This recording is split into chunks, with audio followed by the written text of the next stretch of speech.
This story is from a friend of mine. I'll tell it from her perspective. They say it's better to give than to receive. I guess my Secret Santa would agree with that, because every single day this December, I've been getting anonymous gifts from my so-called Secret Santa. I say so-called because I've never signed up for a Secret Santa gift exchange, but that hasn't stopped someone from taking on that burden. Every day, I find a gift on my doorstep when I come back from work. On the weekends, there's no telling when it may arrive. Whenever I manage to catch the delivery person, they're clueless as to who it is, but that's no surprise. What is a surprise are the gifts I've been getting. For starters, the wrapping has never been the same. It's been a non-stop variety of deep plum, dark crimson, or sky blue coupled with the most elegant bows. They're the kinds of presents that look so beautifully wrapped that you almost feel guilty unwrapping them. Even more elaborate are the gifts themselves. Much like the wrappings, each day has been a different gift. I've gotten gift cards to all my favorite restaurants, a variety of fun coffee mugs, a few beautiful pairs of boots, all in my size, and even a beautiful new leather jacket for when it warms up. I haven't failed to notice that no gift has been something edible or something that could even remotely be construed as something threatening or dangerous. Each time, all it contains is a typed note saying, "To Michelle, from your Secret Santa." I have to admit, I'm torn. On the one hand, someone is obviously going through a lot of time, money, and effort to do something nice for me. I haven't woken up to a dead animal on my front porch or anything, and the gifts have all actually been pretty thoughtful. Nothing strange has happened to me. If I'm being really honest, I almost feel guilty for being suspicious. It's almost like in this day and age, you can't help but be suspicious of the most spontaneous acts of generosity. But on the other hand, this just doesn't seem normal. One gift would be normal, but every day? That's the one thing I can't help but be weirded out about. To be honest, it's kind of driving me mad. If someone was stalking me, that would be one thing, but I haven't felt even remotely threatened. All I can say is that my Secret Santa sure is living up to his name, because I am clueless as to who it is. I've asked everyone I know, and they all deny being behind it. At this point though, it's actually kind of fun to see what each day will bring. If it's nothing dangerous or threatening, I may as well enjoy it, right? So that's exactly what I did. As we got closer to Christmas, I kept my eye out for anything odd, but I enjoyed the gifts along the way. I did my own holiday shopping and everything was normal. Or at least it was until December 21st. I had gone to work that day with no sign of the daily package. That wasn't too odd, as it had been dropped off before while I was away. After work, I went grocery shopping, and with darkness already falling, I began heading home. But when I got there, no package was there waiting for me. Now that was strange, as every package had been dropped off during daylight hours. My mind began to wonder what that meant. Maybe the Secret Santa ran out of money or something happened, but I couldn't help but feel a little disappointed. I knew I had no right to be, since the free gifts had to end sometime. Brushing off the weird occurrence, I went inside and fixed something for dinner. While in the middle of cooking, I switched on the porch light to see if the gift had been left out back for a change. But nope, my backyard was the same as always. After I finished my dinner of roasted chicken and potatoes, I watched some TV before heading to bed, falling asleep easily. But before I knew it, I was jerked out of my sleep by a noise. I had no idea where it had come from, or if it was even real. As my bedroom began coming into focus, I tried to figure out what the noise was and where it came from. While I sat there, I listened carefully for the slightest sound. Everything was quiet for a moment, until I heard the sound of a car peeling away. Easing myself out of bed, I grabbed my phone and crept towards the hallway. As soon as I made my way down the stairs, I carefully checked every door and window. There was no sign of a break-in, and everything was firmly locked. I was just about to go back to bed when I saw it. Out in the backyard, there was what looked like someone sprawled out face down on the grass. With full-blown panic setting in, I immediately called the police and managed to get out what happened. I faintly heard the dispatcher telling me to remain calm and stay on the line until the cops arrived. Once they showed up, I watched from my kitchen as the two officers went to the backyard and approached the stranger lying there. When he didn't respond, one officer went over and checked on him, while his partner kept her gun carefully trained on the motionless person. "He's dead," A male officer called out while checking for any vitals. After the cops radioed for paramedics, they came inside and asked me about what happened. I told them about being woken up and hearing a noise, but that was all I could tell them. I also briefly mentioned getting gifts every day of December and wondered out loud if the stranger was my secret Santa. "It's possible," was all the female officer said. When the medics arrived, they found that the stranger had somehow broken his neck while climbing over my back fence, which was rather perilous to climb. But while checking the body, they found that he had a few items on him that included a knife, a set of twist ties, a large hand towel, and a bottle of chloroform. As if that wasn't enough, they found the keys to a car parked down the street and found his wallet in there. Going through it allowed a quick record search, which revealed that not only was this guy someone I had never seen before in my life, they were also a convicted felon with a history of assault, burglary, and kidnapping. It wasn't too long before everyone finished and left, and I stumbled upstairs to try to get some rest. Unsurprisingly, I couldn't. I kept wondering if the stranger really was my secret Santa, but considering the gifts were rather expensive to begin with, there had been 20 days of them, and the guy had driven an old beater car. It just didn't seem to fit. I eventually drifted off into restless sleep. Since it was technically Saturday, that meant I didn't have to get up to go to work, a fact I was grateful for. Waking up late that morning, the memories of last night seemed hazier by the minute. I took my time rolling out of bed before lumbering to the kitchen and making some coffee.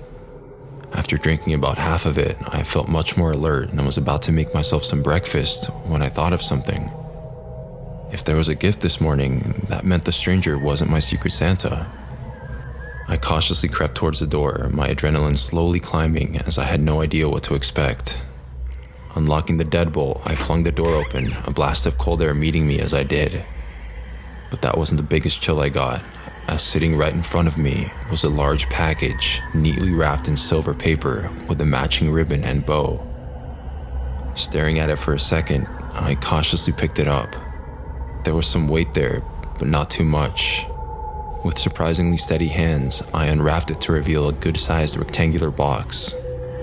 Taking the lid off, I almost dropped it in shock. It was a revolver, gleaming silver in the light and complete with a set of bullets. Accompanying it was a single piece of paper with a typed note written on it. "Sorry I missed the day. That guy paying you a visit interrupted things. This is in case someone ever tries something like that again and I can't stop them. From your secret Santa."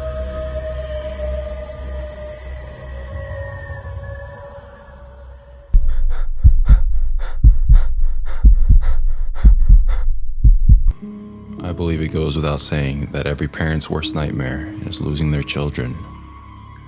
3 days ago, that nightmare became a reality for me as I took a single bite of Santa's cookie and went upstairs to wake my 2 boys up. My youngest, Clyde, had already been awake and sitting patiently on his bed, eagerly awaiting my signal to head downstairs and start opening gifts. This was not all too surprising. What 12 and 7-year-old boys sleep in on Christmas morning? What was surprising was that Jack's bed was empty. He was nowhere to be found, despite my tucking him in his bed and wishing him a good night around 9 p.m. the previous night. The detectives are supposedly still investigating, but I'm fully aware of the horrifying statistic that after the first 48 hours of being missing, the chances of finding my son become very slim. I'm also quite sure that they still consider me a suspect, although their initial investigation failed to prove that. Earlier today, while helping Clyde with his math homework, I threw one of his little Nerf footballs across the room, and after a couple bounces, it became lodged between the wall and Jack's bed. I walked on over and pulled the bed away from the wall a bit to retrieve it, and that's when I noticed the loose floorboard. I don't understand how this was missed by both myself and the detectives that scoured his room, but it was quite obvious once I did notice it.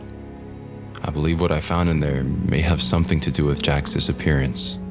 Being a single father of 2 and working a full-time job left me with very little time, especially around the holidays, to carry on the many different Christmas traditions that I had as a child. So on the first day of December, when I first saw the little raggedy-looking elf on the shelf, I was very impressed that Jack had took it upon himself to start this tradition for his little brother.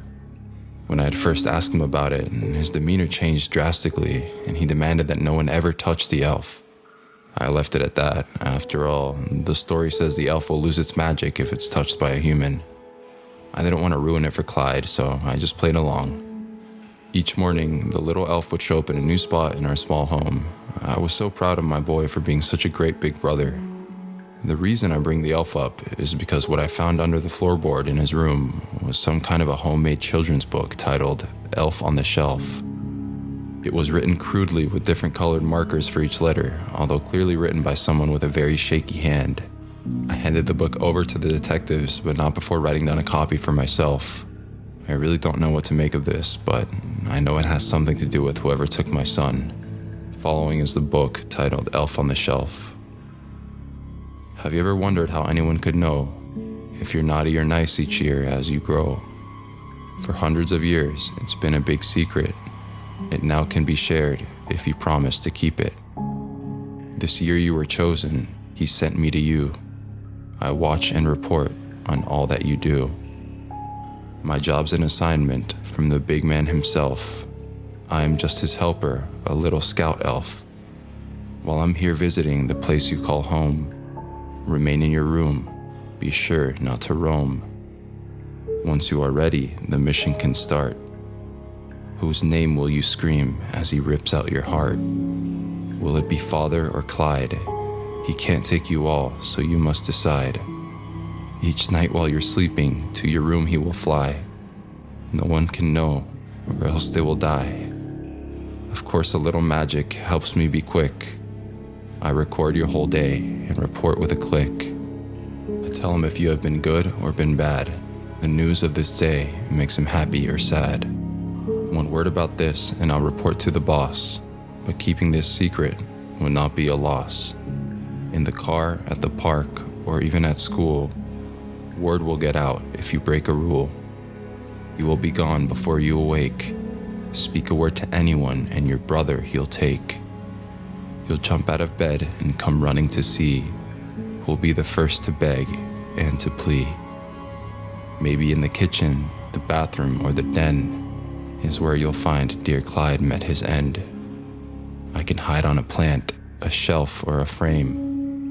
Where will I be? Let's make it a game. There's another important rule you must know. Choose to ignore it, and his rage will grow. Keep your window unlocked before you climb into bed. Think wonderful thoughts inside that little head. How else can he check how good you have been? He might start to think you forgot about him. The night before Christmas, my job's at an end. The rest of the year in paradise we'll spend. So blow them a kiss and bid them farewell. We'll fly far away, but you can never tell. Of course they will miss you, but wait till next year. When the holidays come, I'll again reappear. I wish every girl and each boy a safe place to hide. Until next year, when I visit young Clyde.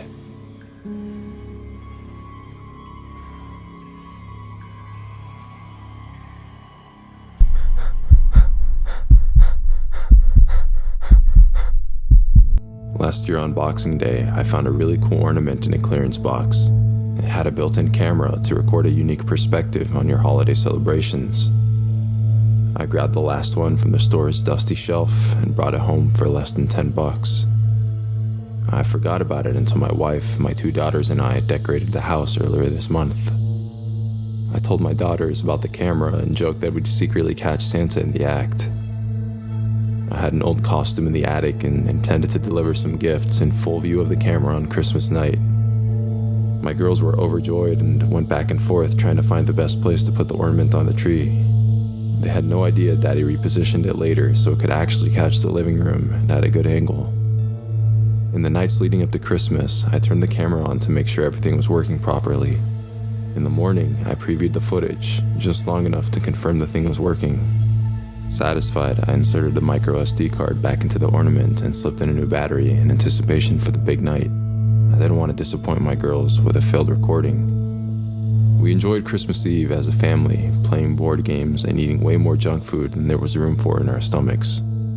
Like we do every year, we let our daughters open one gift from Mommy and Daddy before going to bed. The girls, still riding their sugar high, could be heard giggling in their bedrooms from all the way up the stairs. From time to time, my wife and I could hear one of them shush the other, claiming she'd heard reindeers on the roof or bells jingling. Eventually, our kiddos dozed off. My wife kissed me on the cheek and headed to bed while I turned off all the lights. I retrieved the costume and tiptoed to the living room, getting ready for my big feature film debut. I did everything you would expect Santa to do. I ate most of the cookies, I drank the milk, I pet my large stomach and said my ho-ho-hos, and I even dropped a few presents by the fireplace, all in full view of the camera. All in all, a pretty good acting job if I do say so myself. On Christmas morning, the girls came running into our bedroom to wake us up. They excitedly insisted we watch the video before opening the presents. I transferred the footage to my laptop, forwarded to where Santa showed up, and pressed play. My girls squealed with delight and jumped in front of the screen, frantically waving at Santa while obscuring the video from my view.